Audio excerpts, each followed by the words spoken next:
हाँ जी, तो welcome back Hasan live TV ते मित्रों की हाल चाल है। सुफियान भट्ट साहब आ चुके ने, सही चलने उस्ताद जी कपूरों वाली। ये चेक करो अपना मशहूर बाजार भाजी, ये साडे पिंड दे ने खोखे माशाल्लाह जी।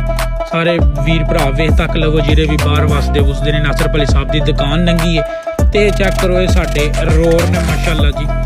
शुक्र है इन्हां दी भी सुनी गई इन्हां रोडां दी। लो जी मैं ते सुफियान भट्ट साहब भाजी कपूरों वाली जा रहे हैं ते रुदा खुलन दे विच थोड़ा जिहा टाइम रह गया ते अर्जेंट काम पै गया कपूरों वाली दा। ते सुफियान बड़ा राजी है उस्ताद जी, चेक करो।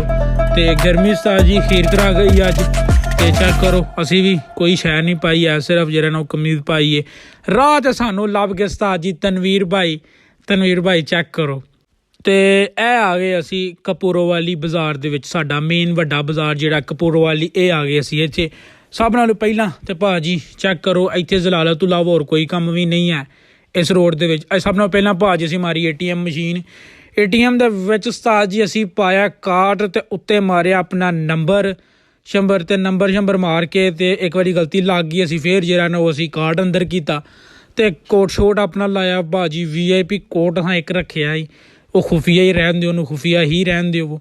हो सकदा तुसी वेख लिया होवे पर खुफिया ही रहन दिओ।